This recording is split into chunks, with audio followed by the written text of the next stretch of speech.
Hey guys, so this is the recording of 3.4, okay? Velocity, acceleration, and other rates of change. Our first vocab is position.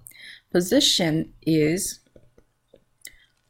a location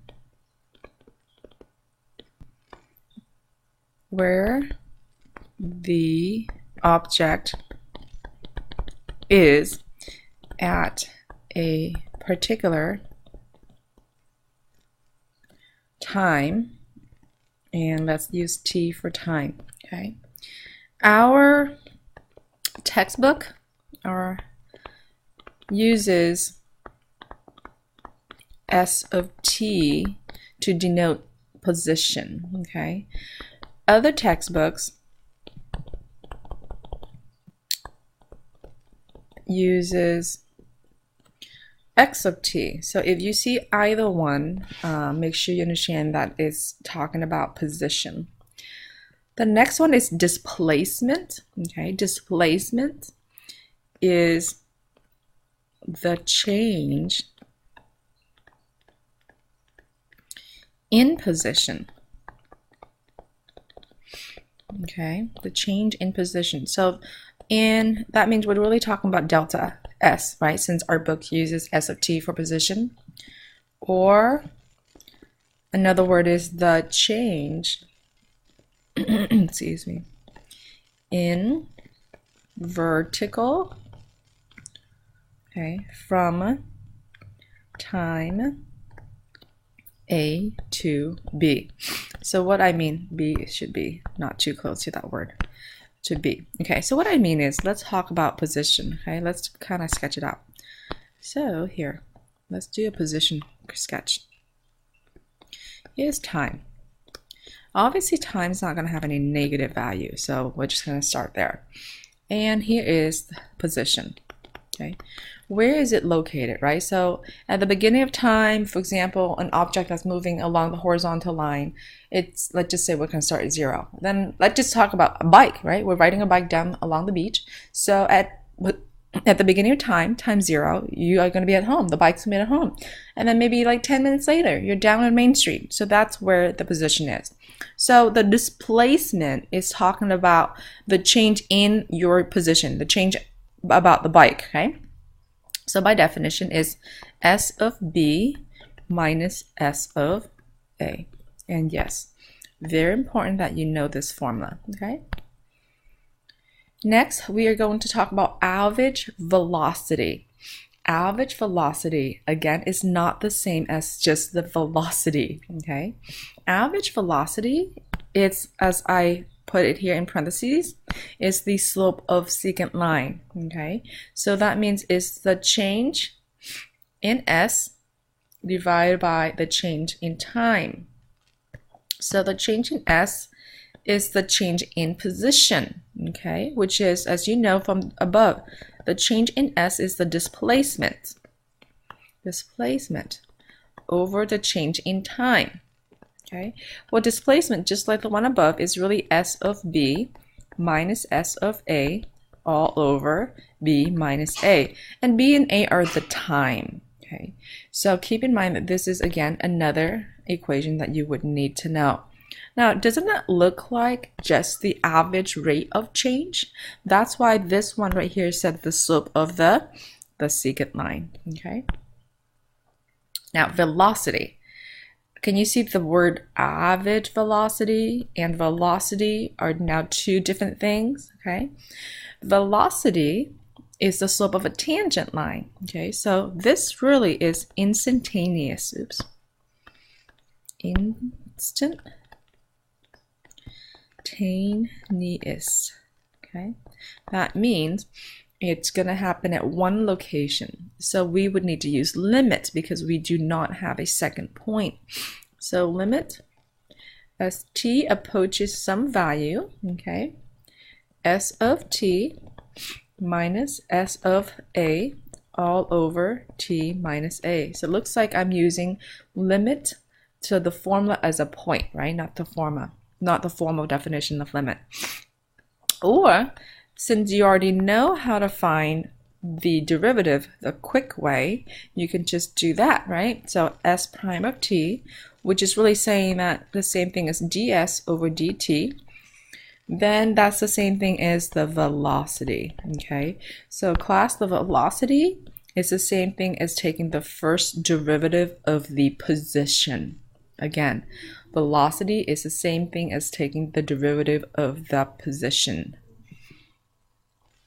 Next, we are going to talk about the approximate the velocity. So approximate velocity is when you pick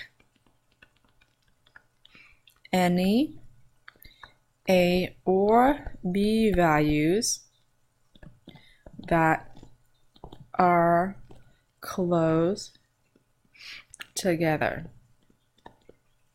Okay, and then that's s of b minus s of a all over b minus a.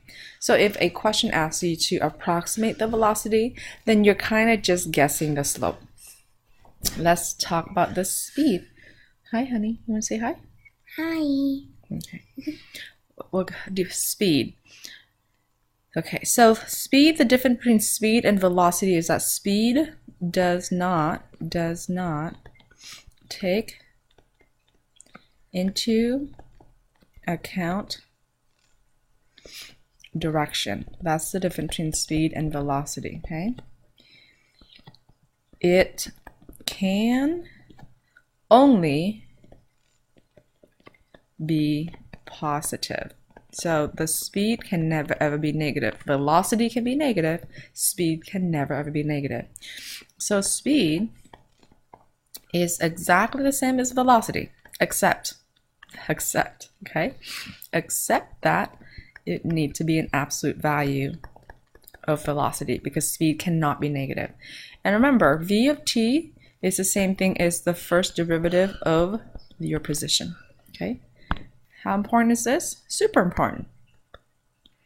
Okay, next, acceleration. Acceleration is we're going to use a of t, which is, guess what? It's going to be the first derivative of the velocity. Well, the velocity is already the first derivative of the position, so it's really the second derivative of position. That's how they are related, right? Okay, so now we're going to go over here and kind of put it all together in one big picture. Summary of relationship between position, velocity, and acceleration. Okay, so let's start with the first one. Position.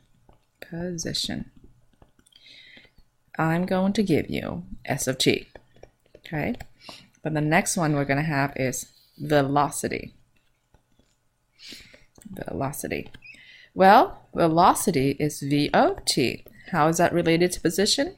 It's really the first derivative of position. Now, what if we are talking about the object is moving in the positive direction? Okay, then object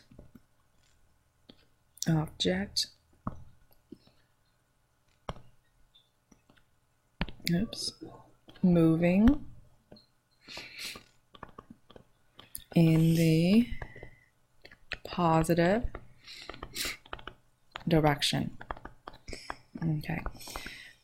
If a question is asking when is the object moving into the positive direction, that means your velocity is greater than 0. Okay, then it's also going to ask you object moving in the negative direction.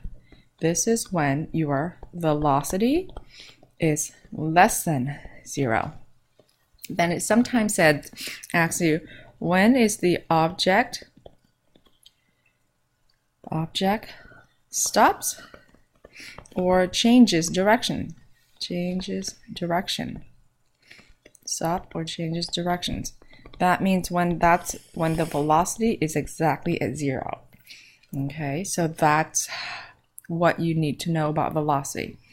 And the next one is going to be acceleration. Now, how is that related to speed and velocity? Okay, so acceleration is a of t. which is the first derivative of v of t, which is really now the second derivative of s of t. Okay, so that's acceleration. Now, let's talk about what happens when the a of t is greater than 0.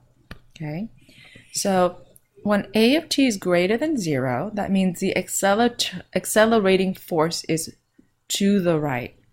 So accelerating force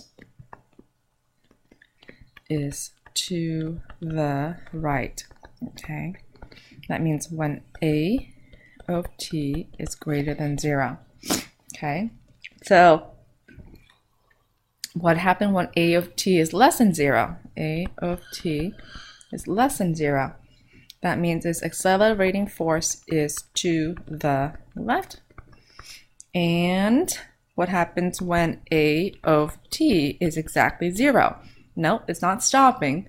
It just said that the velocity is constant. Okay, a of t is equal to 0. It means the velocity is constant. Okay, all right, and this is the end of our definition.